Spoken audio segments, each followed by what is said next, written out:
Hey,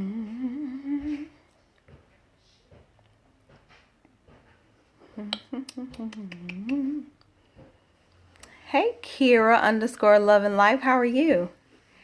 Fantab Coaching. Thank you so much for joining. Boy, it's been a crazy weekend and a crazy Sunday. How was you guys this weekend? Tell me about your weekend. Hey, tell me about your weekend. How was your weekend? Mine was really crazy. So, Friday, I hosted a vision board party workshop, which I'm not sure if you guys saw that scope message or not. We're talking about vision boarding and the importance of, creating a vision for your life. And Saturday was kind of a relaxing day. Saturday was the day that I really kind of, I coach writing clients, and I also provide editing services through Ink Pen Diva. And so I wanted to spend the day Saturday working on some manuscripts and coming up, working on some client deliverables and things of that nature. So Saturday is kind of the day where I dedicate to my business, when I'm not operating in the evenings. And then today was just kind of a relaxing day. I did laundry and worked on some more editing for a few clients. And then I prepared for today's scope message. And so I'm also in grad school, so I did a little bit of homework. And when we're finished with our scope, I will go back to finishing up my homework. It's a business finance class, so it's not really exciting, but we all need to know about finances when we're owning and operating our businesses. So it just comes with it. So what about your weekend? How was you guys this weekend? As we're preparing for, as we're waiting a couple of more minutes to let folks jump on and to invite your followers and your friends, for those that may be interested in writing or publishing their book, or, for you may know some writers in your life who have an interest in writing a book, you definitely want to invite them to join this Ask the Author Scope. Tips for a successful writing week. I'll be sharing out of my personal experience and knowledge, and answering some questions that have already been submitted on financials, and the advice that I offer first-time authors, and do folks need the types of manuscripts that they need. So you definitely want to invite your followers to this broadcast on today. It's going to be filled with lots of juicy nuggets of truth, and really answering some questions that may be burning on the hearts of those that have an interest in writing their book. So for those of you that aren't familiar with me, I am Tamika L. Sims, author, speaker, entrepreneur. I am the owner of Ink Pen Diva Manuscript Critique Services, LLC. I am the Ink Pen Diva, as a matter of fact. And I am also the creator of the Self-Assured Woman movement. We are building a community of women that are bold, confident, resilient, that operate in their purpose every single day, women that are unapologetically themselves, women that have overcome struggles, women that are going through struggles. So that's what the Self-Assured Woman is about. And if you are interested in being a member of my community, I invite you to join us on Facebook. Just search Self-Assured Woman in the search engine. Just type in, Self-Assured Woman in the search engine, and you will find us there, and just send an invitation to join, and I will certainly approve you and add you to this group. And right at the end of the teleseminar, I'm going to be telling you guys about what am I saying? I'm losing my mind. Right at the end of the Periscope broadcast, I'm going to tell you guys about an upcoming teleseminar that I am offering that is completely free. So I can't wait to tell you more about that. So let's go ahead and get started. So I did write some of these questions down because I wanted to make sure that I got to them and that I answered every single question that was sent to me. I did ask folks to send me some questions beforehand so that I could have some that I could be prepared to answer. And then if you have any questions that's burning in your mind, or that may be burning in the mind of those that you may know that do have a desire to write the book, remember to invite them to this broadcast and to share this information with them. Hello to all of my replay viewers who will be watching. Remember, you can give hearts on the replay. Thank you so much for joining. Thank you so much for sharing. So the first question that I received was, what key advice do I offer first-time aspiring authors? And that was actually a very good question. So the one thing that I advise aspiring authors to do is to hire a writing coach if you are not a very good writer. And I don't mean that for any shady purposes or anything like that. Some of us are very good writers, some of us are not. And that's, again, it's not necessarily about skill. It's just that if writing is one of those skills that you have to constantly practice and work at. And if you're not doing that, if you haven't done a lot of that, then I would strongly encourage you to hire a writing coach, somebody that can help you throughout the entire process from start to finish. Someone that is able to give you all the tips and tools and knowledge that you may need to bring your book to pass. And the writing coach will help you not only with developing the content for your book, but the overall flow, the structure, etc., to help you make sure that your ideas are strong in the very beginning. That's the purpose of a writing coach. So you want to make sure that you get a writing coach. That's one piece of advice. And the beautiful thing about a writing coach or working with a coach in general is that you have that person from beginning to end. So whatever your questions are, whether they pertain to writing or editing or publishing or etc., that person is there with you from beginning to end, and they can help you throughout that process, right? And it's nice to have somebody that has been through it before, that understands it, to actually help guide you along the way, because sometimes you just really need that advice, right? Sometimes you just really need that advice. You really need that support. And you know what? At the end of the day, sometimes you just need some hand holding. Do you know what I mean? Sometimes you just really need some hand holding. So that's that. Okay. So that's the first thing I would offer. The next thing is I want you to decide what particular literary genre are you comfortable writing in. Are you comfortable? Do you want to be a nonfiction self-help sort of author? Do you desire to inspire, empower, and uplift? Hey, LC Fabulous One, thank you for joining. I don't think I've seen you before. If you'll type your name in the comments. If to identify what type of fan tab, are we losing connection here?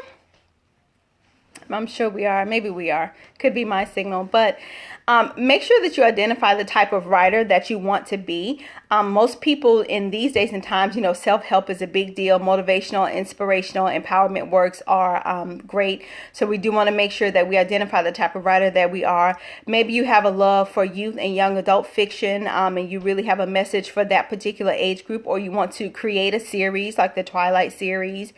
Okay. Or you create a series, or you want to start a series, think Harry Potter, think Twilight, think, those are considered youth, young adult sort of mystery novels. So, oh, hey, Lisa. Identify the type of writer that you want to be. Or maybe you want to be a fiction writer and it's not young adult fiction that Kelly. Hey, Kelly. Maybe that's not the type of genre that you want to do, but just decide what type of genre that you want. Maybe you like science fiction. You want to delve into science fiction. Science fiction writers, as an aside, are very creative. Like, science fiction writers are very creative. It's interesting how the mind can conceive something that happens in the year 2100, or 2090, or whatever the case may be. Like, it's so interesting that they can create worlds and communities and animals and people. It's crazy, right? So I don't read science fiction, but the whole process sort of intrigues me, right?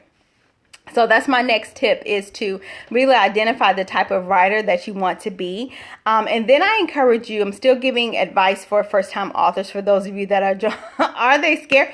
I know, it's so crazy. Like, and this is just off subject here, but not really. So I actually joined a writers group. Well, I didn't join. I attended a writers group meeting one time at my local library, because I just wanted to connect with writers. You want to connect with people that are doing the same things that you are. And I went in the group, and everybody had to submit a certain word count. And they just dropped their manuscript in the table. Can you imagine? You just drop your work in the middle of the table, and people just pick it up and grab and read it and make their comments. And one of the folks that wrote their book said that it was a science fiction thriller. It was actually based in the year 2050. And so in the year 2050, this person was actually caught up in a jewelry store heist. And so as they were in a jewelry store heist, something happened between the customer and the person working behind the counter. Like, it was really crazy, this whole scene. And there was this funky kind of animal that had come on the scene. I mean, it was ridiculous. But they were so freaking creative that you were like, wow.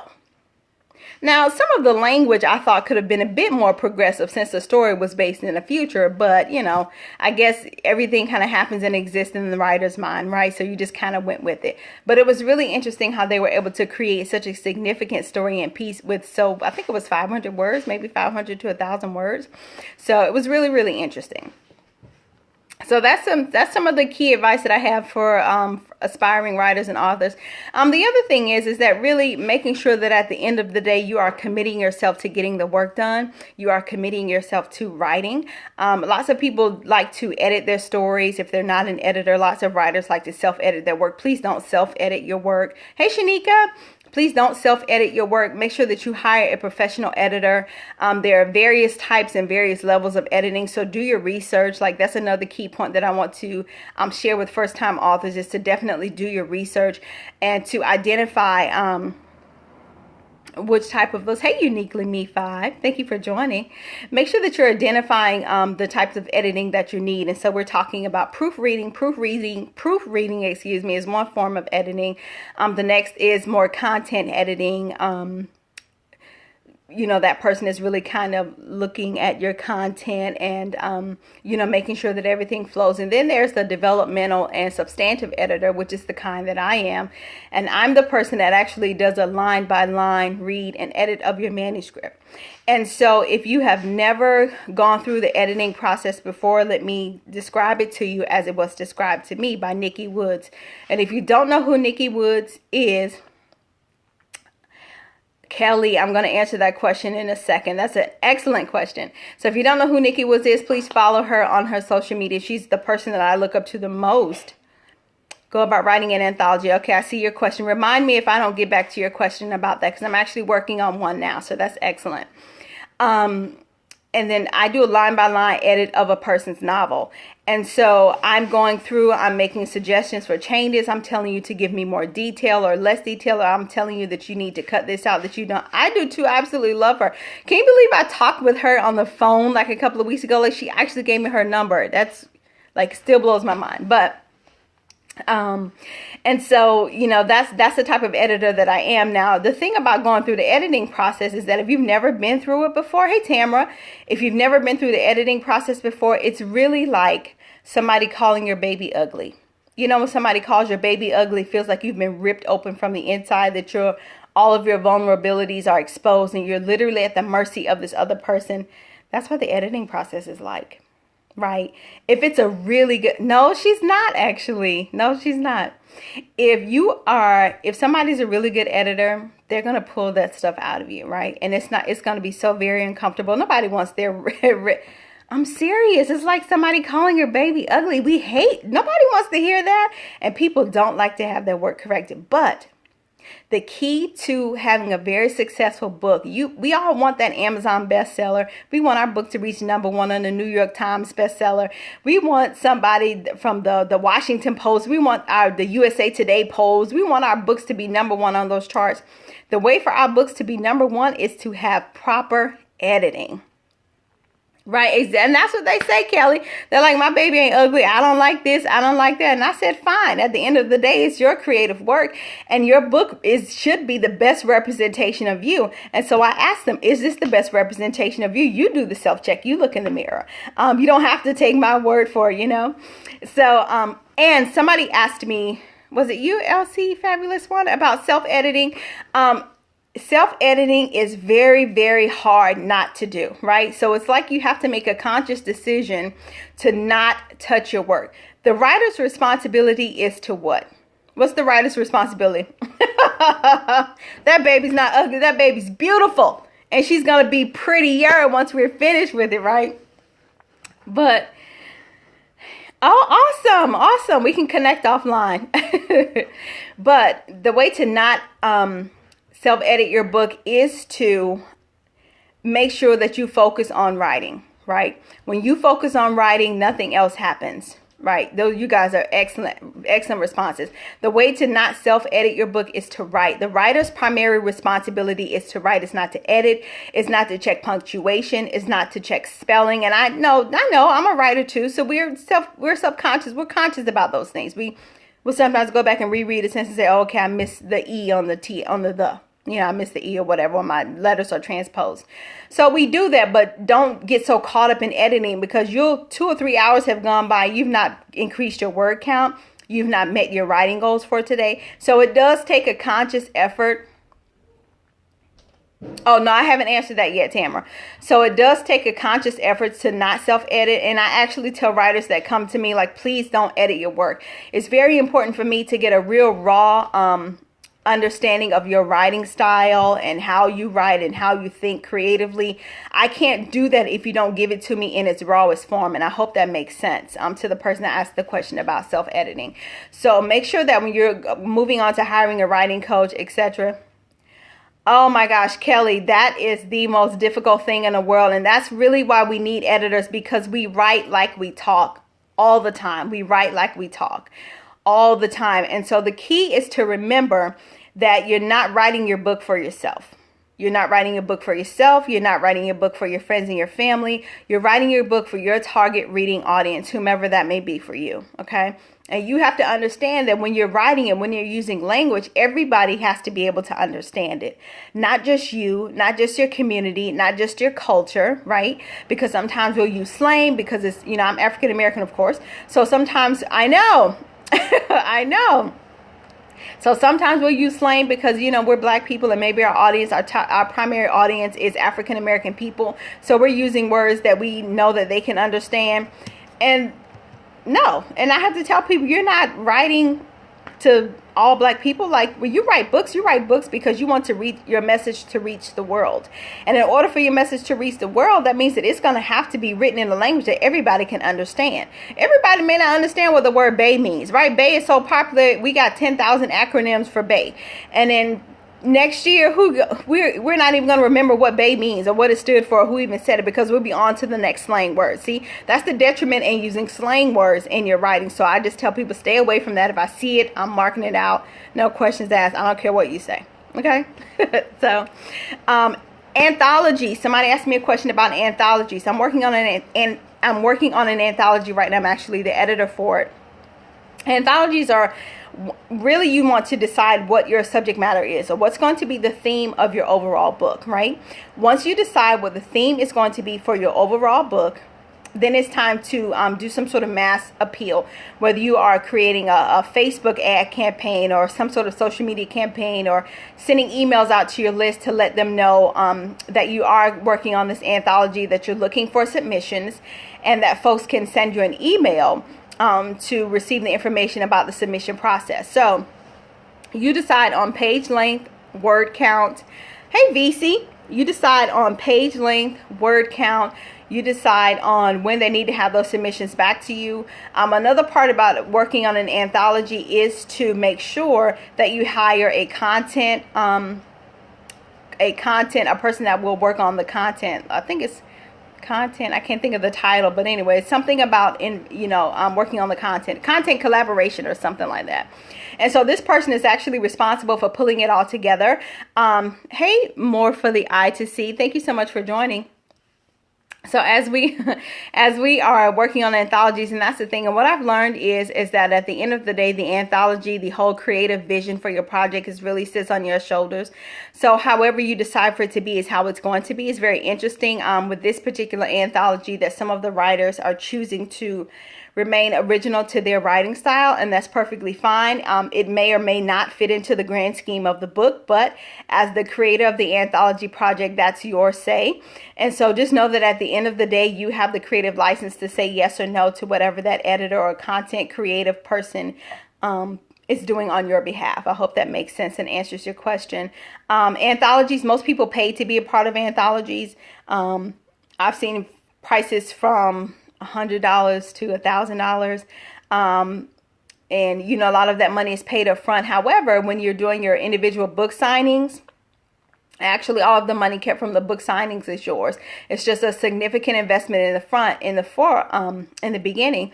But hey, Miss Vanessa Speaks, thank you for joining. But the beautiful thing about that is that all the money paid up front, but you get to keep the money on the back end, right? And you get a part of promotions. You get free promotion. You get free advertising. Sometimes I've seen photo shoots, professional photo shoots done for all of the authors that have been. I'm a part of an anthology project. Hey. In addition to that, I've also seen folks, once they push, if the book as itself becomes an Amazon bestseller, then guess what? You're now an Amazon best-selling author. And so when you decide to publish and write your own book, you can say, I'm an award-winning author. I submitted my story for this particular book project or that project. And so it's really a beautiful thing. It takes some of that guesswork out of it for you. And an anthology is kind of easy. Get your feet wet. You know, you get to see, do I really have this? Can I really pull an entire book together by myself? Do I have enough written material? Am I passionate enough about these subject matters to produce a full book? And I say absolutely. Absolutely. The thing about writing books is, 85, and I heard this statistic a few months ago, 85% of the world's population have a desire to write a book. 85%. Think of the billions of people on this planet and how many people that would be. 85%. But guess how many actually write a book? I'm going to get close. Only 1% of the population actually completes a book. That's crazy. 85% have the desire, but only 1% actually does. Right? And so we want to see, as a writing coach, a writing and author and speaker, I want to see that number grow because we have so many passions lying on the inside of us, so many subjects that we can teach about, so many stories and characters that are talking in our minds that we need to get that stuff out. We need to get our work produced and promoted to the world in mass market, right? Isn't that crazy? 1% out of all of these billions of people actually sit down and write a book. But guess what? Literary industry, as with every other industry, is moving with the times. Okay, that's an excellent question. I'll get to that one next. So literary industry is moving, which means, guess what? What's the big trend now? E-readers, right? And an e-reader book has no page count, y'all. It has no page count. I've seen a 5-page ebook.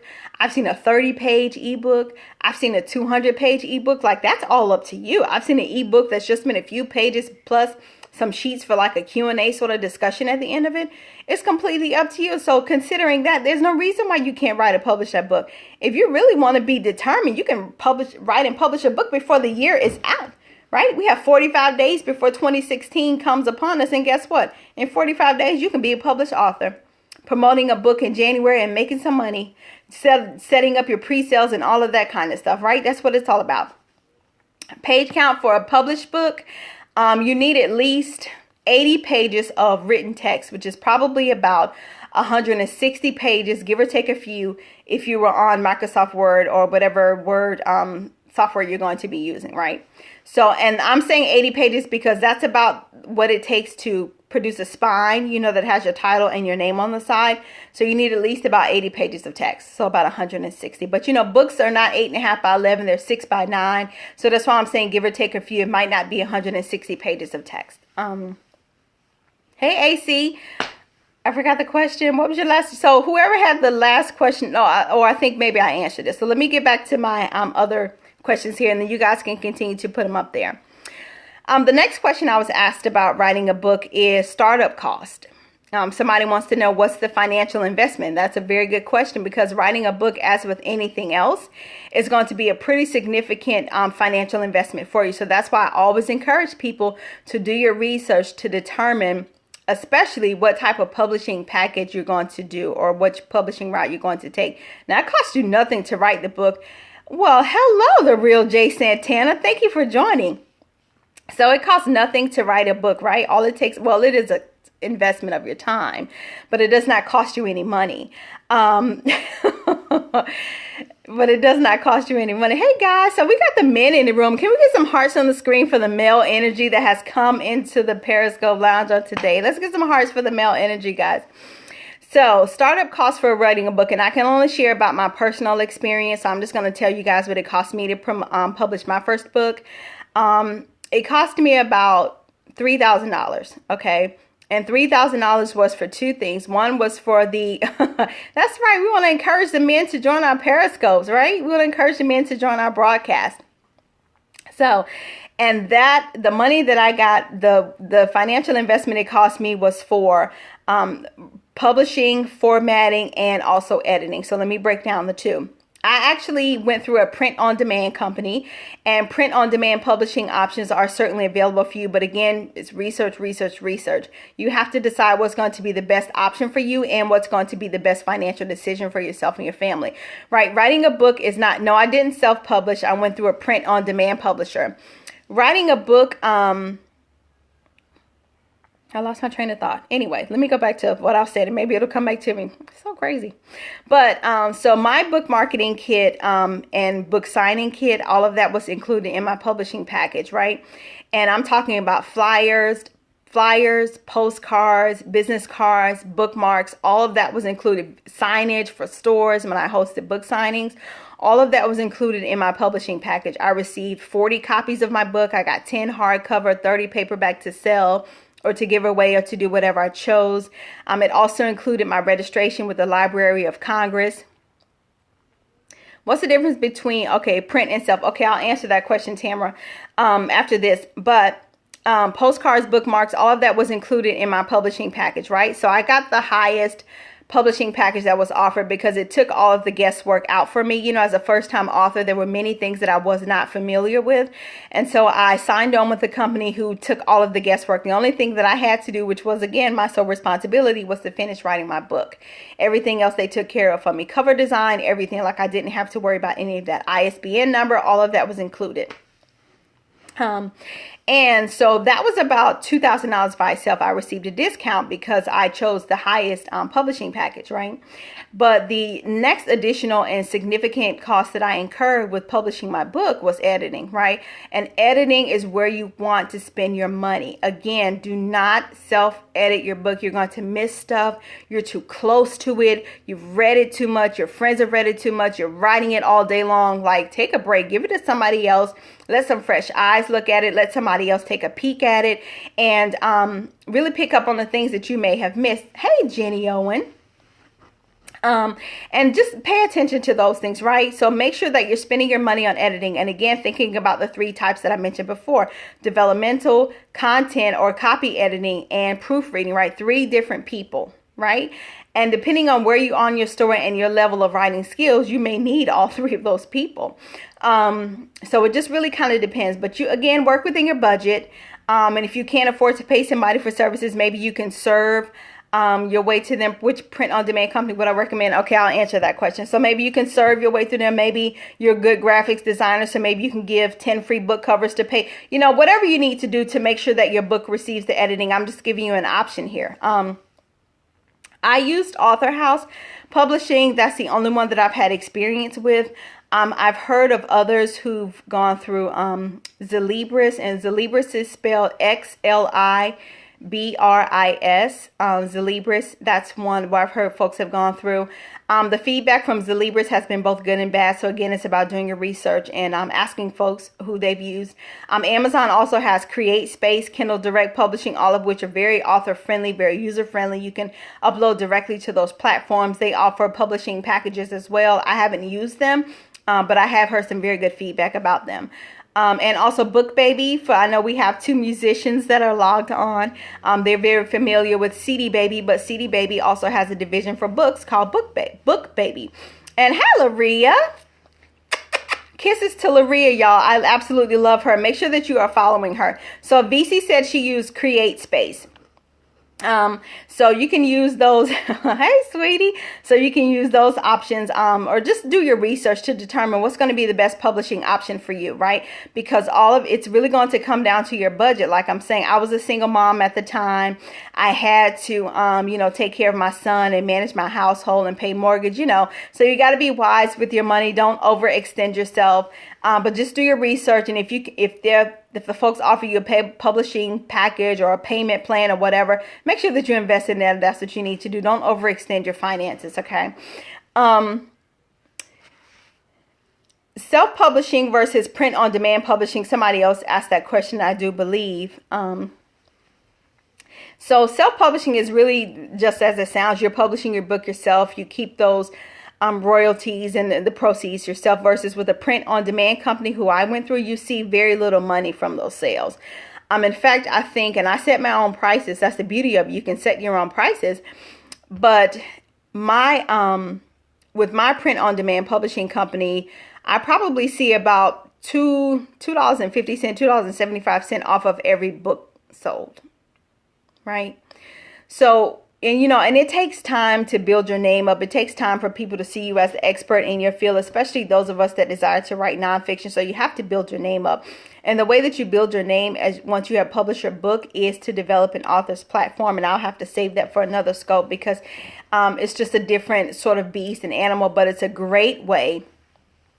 Okay, Tamara, it was a great way to get my name out there, and that's how I'm able to be identified as an expert for domestic and sexual violence, because not only did I write my book on the subject matter, but I began to speak a lot on the media and for several different radio stations here locally and throughout the state, and sometimes nationally if it's a blog talk radio station, about my experience with domestic violence. So your book can set you up as an expert in the field, because think about it, right? 84% want to do it, only 1% actually do.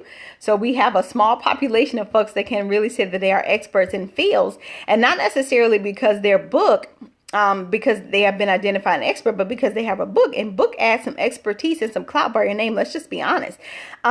It adds clout and it increases revenue for you, right? It's a way for you to make money if you market it well, if you promote it well, if it sells well, right? If you get your tribe and your family and your friends behind you, it's going to grow. Your name is going to grow, and you become this nationally recognized expert, right?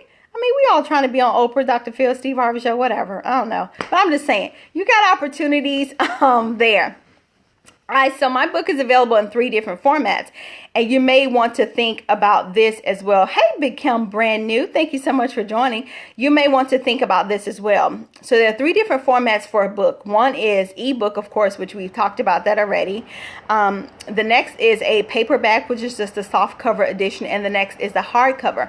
My hardcover book actually had a dust jacket, and you guys have ever seen those books that have the little flap that kind of covers it from front to back and over the spine. So that's a hardcover with a dust jacket.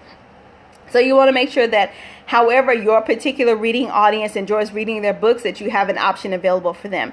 And what I've discovered is that many people enjoy reading on their Kindles or their Nooks or whatever, but some people still want to hold an actual book, right? So make sure at the very least that your book is available in ebook as well as paperback edition, okay?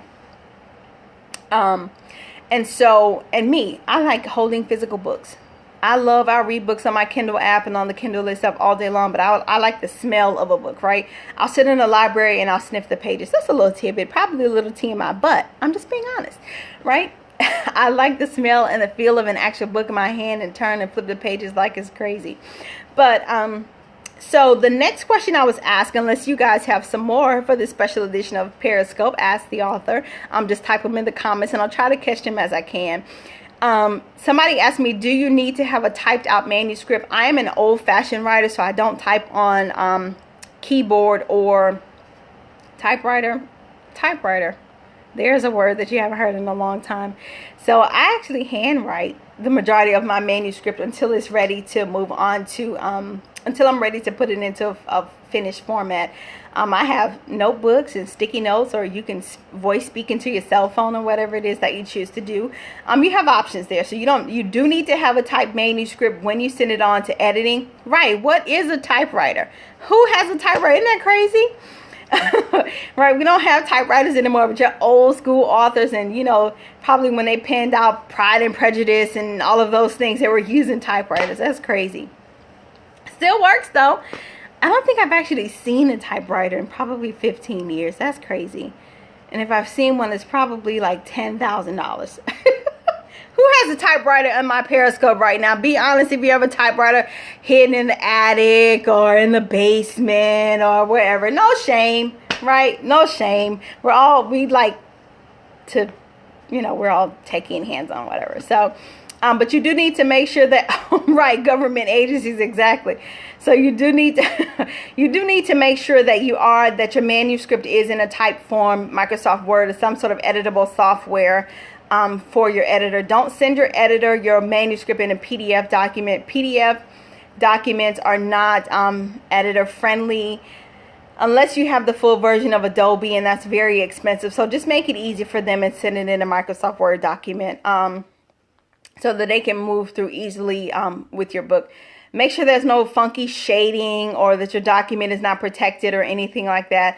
I always send my clients a All right, Google Drive. That's a very good point. Thank you so much for saying that. You can also upload your documents in Google Drive, and your editor will receive an editable link that they can click on, and get access to your novel. So that's excellent. Thank you, VC. So those are all of the questions that I have, unless you guys have any more. Those were all of the ones that were submitted to me beforehand, but you guys have actually asked some great questions. Anything else pressing on your mind before I go back to homework land? Homework land sucks. But side note, I'm done with school in 7 months. So, I mean, can I just get some hearts for being done with grad school in 7 months? Because it is a lot of work. And I love reading, but I do not want to read about finance principles and all kinds of stuff. Oh, excellent. So VC says Google Drive also has a manuscript template. So that's excellent. And CreateSpace also has a template that you can download to make sure that your book is formatted properly. So isn't that great? Just get some hearts on the screen for templates, because it makes it easy for us. All we have to do is plug our manuscript in the Word. The rest, it just kind of happens. So any other questions? I hope I answered them all, and I hope I didn't miss any that were coming across the screen. I was trying to read and stay up in my mind, and you know, I'm 25, so my mind is going bad. I'm just kidding. I'm not 25. But so my mind is just kind of, you know, trying to make sure I stay caught up with everything, and just that I didn't miss anything. So just let me know. Any other questions? All right. So let me tell you about this free upcoming teleseminar that I have. I'm hosting on December the 1st. It is at 8 p.m. It is titled Purpose, Resilience, and the Self-Assured Woman. For those of you that join later in the broadcast, I mentioned that I am the creator of the Self-Assured Woman movement, and we are a group that's very active and engaged on Facebook. I certainly invite you to join me there. This light is crazy. I invite you to join me there, facebook.com, and just type in Self-Assured Woman in the search engine. I'd love to have you. Hey, the Passive Podcast, thank you so much for joining. So to register for the free teleseminar, it's facebook.com/inkpendiva. I'm actually going to send you to my business's page. Click the sign up button and you will be taken to the registration page to sign up for this teleseminar. Purpose, Resilience, and the Self-Assured Woman. Guys, it's free. All you have to invest is your time. Can you give me 1 hour to pour into you? Can you give me 1 hour to sow into you? Can you give me 1 hour to speak into you as it pertains to your purpose and as it pertains to you being a self-assured woman moving into 2016? 1 hour is all I'm asking. And in fact, I'm lining up my first guest for 2016. So I am very excited, and hopefully I'll make that announcement during my next broadcast. But Purpose, Resilience, and a Self-Assured Woman, facebook.com/inkpendiva. Click on the sign up button and you will be taken to the registration page. And here's the best part. Not only do you get to experience me in a new way, but guess what? It's free, right? And we all love free. It's the holidays. We're spending our money on our holiday meals and gifts and things like that for our friends and our family, but it's free for those of us that desire to join. And I still have space for you. I have about 45 people registered, but I still have space for you. So facebook.com/inkpendiva, click the sign up button to register for the free teleseminar. And as always, if you're interested in joining the Self-Assured Woman community on Facebook, facebook.com, type in Self-Assured Woman into the search engine and we will add you there. Thank you guys so much for watching this special Ask the Author telecast, tips for a successful writing week. Thank you to all of my replay viewers. Remember, you can give hearts on the replay. I hope this information has been helpful. If you ever desire to connect with me personally, it is tamikasims@gmail.com, or you can connect with me on Facebook. And as always, hey Shanika, and as always, I'll see you in Scope Land.